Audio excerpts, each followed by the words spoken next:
Hello my dear children of class 9, once again welcome back to my video, and today we shall be moving ahead and continue with Merchant of Venice, and today we shall start with Act 2 Scene 6.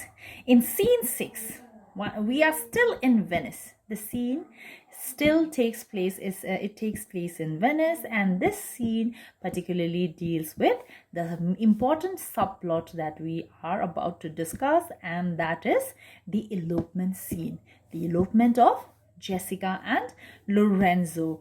And Lorenzo and Jessica has already planned how they are supposed to elope, and now they were about to proceed towards the house of Bassanio for dinner that night, and they were supposed to participate for the masquerade. And now what we see in the scene is there is this conversation that develops between the other minor characters, namely Graciano, Celerino, Selenio, where they discuss about the wonders of love as they wait for the arrival of Lorenzo, who is already late, who has already delayed, who comes later than the appointed time. So, and later what we also see is that they successfully elope too. So now let's move ahead with this scene. Now, Scene 6, the street before Shylock's house. They are already in front of Shylock's house. Enter Graciano and Celerino, masked. They are all masked. They are already ready. And who's missing? Lorenzo, the most important person. Graciano, this is the penthouse, that is the overhead shelter under which Lorenzo desired us to make stand. So Lorenzo had asked them to gather out there at the given time, but it was himself who had failed to arrive on time. Then Celerio says, his hour is almost past. That means his hour is almost, he has passed the appointed time. He's already late. He has already delayed. He's already delayed. Then Graciano says, and it is marvel he outdwells his hour, and it is quite a surprise that he delays longer than the appointed time. Then, for lovers even run before the clock, how come he is so late? Because he being a lover, he should have been out here before the appointed time, because the lover, in order to meet his beloved, is always so excited to meet his beloved that they come before the appointed time. And in his case, what we see, he has already delayed. He has already delayed longer than the appointed time.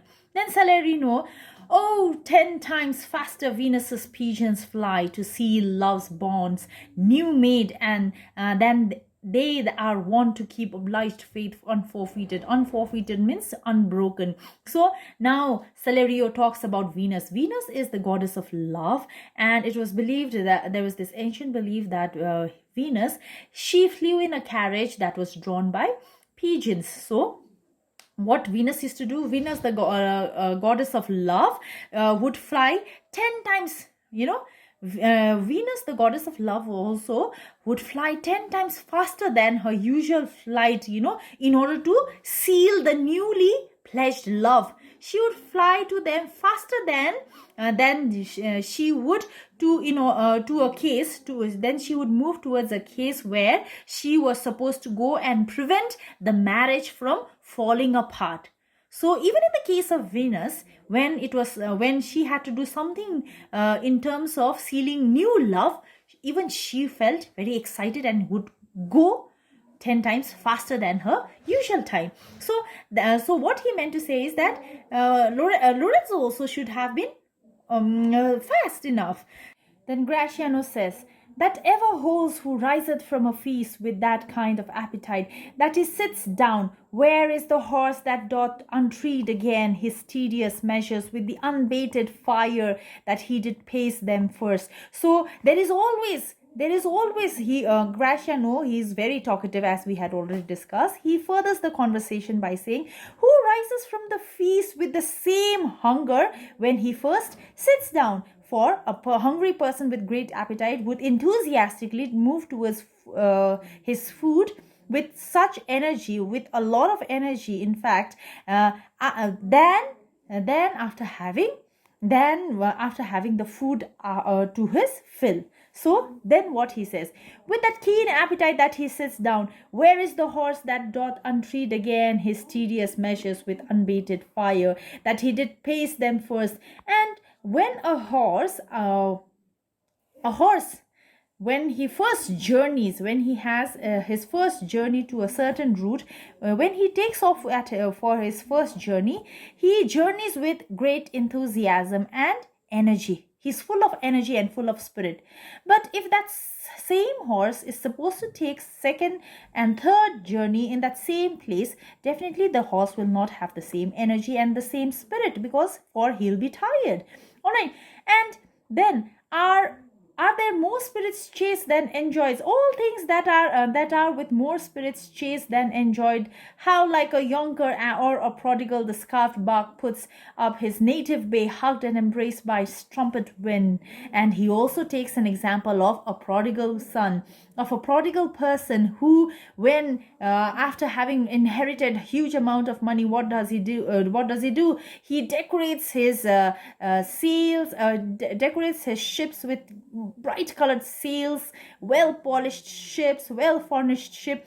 He sets for sail, and as he sets sail, and that ship, the newly decorated ship, after having journeyed for a long journey, and in its journey, after having come across various different kinds forms of storm, what happens? Definitely it does not remain the same. It does not look new and charming as it did when it first set on its sail. So likewise, everything at its initial is very, very exciting.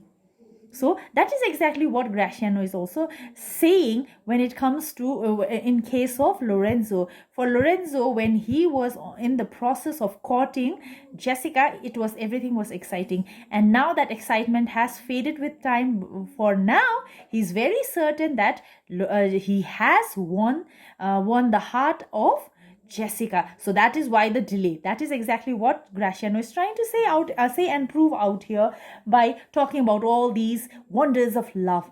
Then, with over-weathered ribs and ragged sails, beggared means rendered poor by the strumpet wind, that is the harlot wind. So here he's giving an explanation of the ship that the prodigal ship, the ship that looked very rich when it first sailed. It returns back haggard after having faced all those damages as it came across various different storms on its journey. So then Celerio says, here comes Lorenzo. Finally, Lorenzo has appeared. Here comes Lorenzo. More of this thereafter. We'll talk of this more afterwards. Then enter Lorenzo. Lorenzo, he seeks forgiveness by saying, sweet friends, your patience for my long abode. I'm sorry for my long delay. Not I, but my affairs have made you wait. It is not I who have made you wait, but my affairs, because of some unavoidable work and circumstance that I had to attend to. That work caused me to delay. So please forgive me. When you shall please to play the thieves for wives, I'll watch as long for you then. So, and he says, he promises them, he thanks them and asks and apologizes them, and he tells them that when your turn, when your day too comes, when your opportunity to arrives, when you shall play a thief to your wife, that is when you plan to steal your wife too, just as how I am planning to steal Jessica today from her father's house. When that day comes, when your such time comes too, at that time, just as you have waited for me right now, on that day too, I shall wait. I shall give you my ample time and wait for you then. Here, approach, come, here dwells my father Jew. So he's already calling the Jew his father. Ho, who's within? Hello, who's there inside? Is anybody there inside? A casement window opens above the door. The window opens and Jessica leans out. She leans out. She's in a boy's dress. She has dressed herself as a page boy. Then Jessica, who are you? Tell me. It's already late in the evening and she cannot see, but still she says, "Who are you? Tell me for more certainty." Albeit, albeit means although I'll swear that I know your tongue. So tell me before, tell me who is it? Who calls me forth? Although I know your voice, I know the voice that's calling me, but yet to make sure, I want you to tell me who you are. Who is it? Then Lorenzo, "Lorenzo, I am Lorenzo and thy love, and I am Lorenzo who loves you." Just Jessica, "Lorenzo, certain, yes, indeed, certainly it is Lorenzo and my love, indeed. Yes, you are my love, and I love you, and you love me. For who love I so much? And indeed, my lover, there is nobody other than you whom I love so much. And now who knows but you, Lorenzo, whether I am yours? So, but who knows apart from you, Lorenzo, whether I am truly the object of your love or not? There is nobody who knows except for you." Then Lorenzo, "Heaven and thy thoughts are witness that thou art." Yes, definitely heaven. There is nobody who knows how much I love you except for heaven and you alone. Then Jessica says, "Here, catch this casket." So she throws the casket containing the jewels and the money of Shylock. Yes. "Here, catch this casket. It is worth the pains." She lowers the casket. So she throws the casket. Here, what we see of Jessica is, clearly we see that she is a very brave girl, who is ready to take tremendous amount of risks like leaving her family, leaving her society, her culture, all these things in order to be with Lorenzo. And when she does this, when she throws the casket, what we also see is it actually indicates her sense of equality, which is again very, very unconventional. The first unconventional thing that she has already done and we have seen is her very decision and her very act of putting herself in a male's attire, which was very unconventional during that time, because rarely was there any woman alive during that time who would dare to put herself in a man's attire, which Jessica does. So that is what we see, that very unconventional of her. It indicates, and her very act of supplying herself with her father's gold and jewel also indicates her sense of equality, which shows that she does not expect, nor does she depend on Lorenzo alone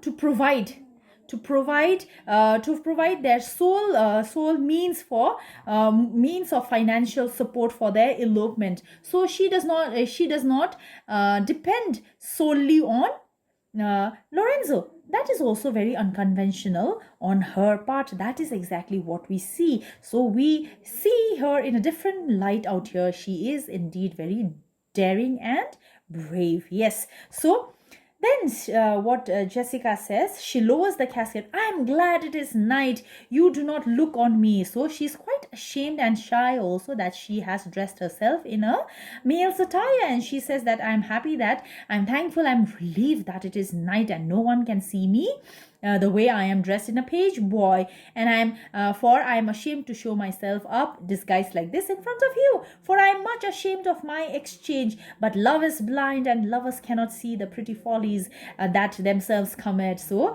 but again, she consoles herself, calms her fluttery mind by saying that, but definitely it's of no worry, because love is always blind, and because of love, out of love, the lovers, they act in a very foolish manner, like how she is acting by disguising herself as a man, as a page boy. "The pretty follies that themselves commit, for if they could, Cupid himself would blush to see me thus transformed to a boy." So and right now, even if Cupid would have seen me the way I am dressed right now, even Cupid would have blushed to see me transformed into a boy. So then Lorenzo, "Descend, for you must be my torchbearer. Come down, for I want you to be my torchbearer." Jessica, "What? Must I hold must I hold a candle to my shames? So what is that candle to my shame? What shame is she referring to out here? She is referring to, please underline and write it, she is referring to the shame that she she regards her very act of disguising herself as a male, as a page boy, as an act of shame. So what do you mean by be a torch bearer? You want me to hold a candle so that I reveal my shameful act that I have done right now, that I have committed right now? Then they in themselves good sooth are too light. Why, it is an office of discovery. Why, if you ask me to be a torch bearer, and if I have to hold that torch which is so bright, definitely my identity will be revealed. I will be discovered, love, and I should be obscured, and I will be discovered. Instead of me being hidden, instead of me being not discovered by anybody, I shall in fact be discovered, and it will be even easier for others to identify who I am the minute I hold that light. Then Lorenzo, so are you, sweet, even in the lovely garnish of a boy, but come out. So are you means you are well hidden. You don't have to worry, my love. You are well hidden. And even in the lovely garnish of a boy, but come out at once. So please come out at once, for the close night doth play the runaway. But come down at once. The night, today in this, today at this, for the secret night is already, for this night is already passing away. The secret night is already passing away. Why secret night? Because these two are planning to secretly run away. So, and we are stayed for Bassanio's feet, and they are waiting for us at Bassanio's banquet. Then Jessica, I will make fast the doors and gild myself. I shall fasten the doors, I shall close the doors quickly, and load myself with more ducats. So she's planning to steal more ducats from her father's safe, because after all, the stealing has become even more easier, for she has the entire bunch of key in her hand, that too which was given by her own father. So then exit above. So she gets inside and she vanishes, she disappears. Then Graciano, now by my hood, a Gentile and no Jew, now I swear by my hood that she is a Christian. She is different. She is not a Jew. She's a Gentile. She's a Christian. She's so here what we see is we see Graciano accepting Jessica as a Christian. Openly, he's accepting her, approving her as a Christian. Then Lorenzo, beshrew me, but I love her heartily. May I be assured if I do love her deeply.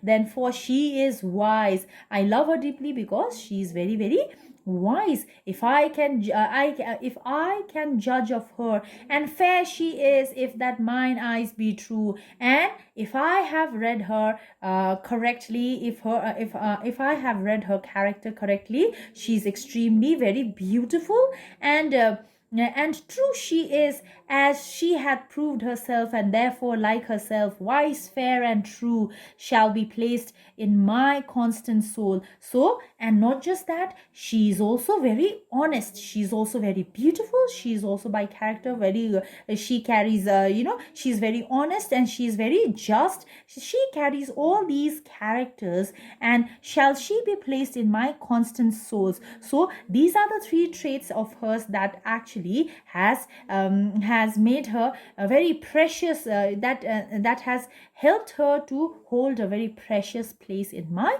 heart, and that is the reason why I love her so. Then Jessica, she comes out. What art thou come? So what? You have already come? On, gentlemen, away. Now, gentlemen, let us go. Our masquing mates by this time for us stay. Exit with Jessica and Lorenzo. So enter Antonio. So now out here, what we see is Jessica. We have already talked about how brave Jessica has acted, how unconventional she has acted. We also see the very act of Jessica, in the very act of Jessica's disguise, it reflects the rejection of the traditional femininity, the traditional femininity under which comes obeying her father, which she does not. All right, and marrying a Christian, a man who will take care of her. That was what a traditional woman would do. A traditional woman would obey what her father would say, do what her father would say, marry a man, would want to marry a man who would take care of her, would take good care of her. And also, like any good traditional woman, she, if she had been a traditional woman, good traditional woman, she would definitely follow the rules of her culture and her society. So all these things she would do. That is, if she had been a traditional a female, but she goes against all these aspects of traditional femininity. She does not obey her father. She is very independent, where she does not depend on the supply, the financial, the sole provision of financial security only from Lorenzo, and thereby supplying herself with golds and jewels from her father. She does it very and she is also ready to go against that strict norms and culture of Judaism, her culture, which had been suffocating her in that house, which she considers as a hell. So she goes against all these odds, and thereby she comes out as a perfect figure of a very unconventional woman. That is what we see, and she is extremely very practical. That is also we see out here. So now let's move ahead.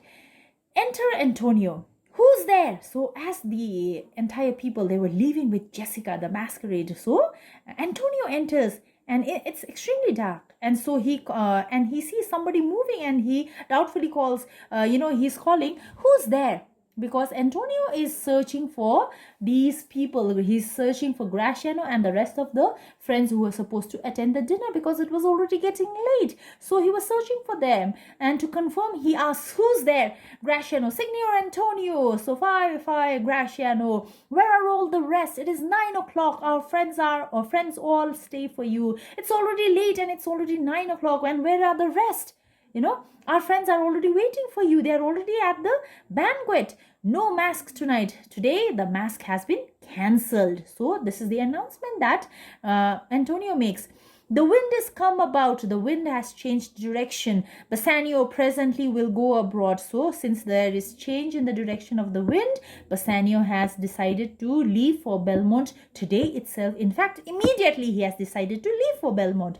I have sent 20 out to seek for you, and since they are waiting for you, because Graciano also had requested to be taken by Bassanio to Belmont, so they were waiting. So 20 other people were searching for them. Graciano, I'm glad on it. I'm glad of it. I desire no more delight. I do not want more enjoyment. I'm already done than to be under the sail and gone tonight. So I do not seek for any more pleasure. In fact, I'm more excited to move ahead with this journey to Belmont. So with this, they move to Belmont. And with this, we end with Act 2, Scene 6. Thank you very much, my dear children, and stay safe.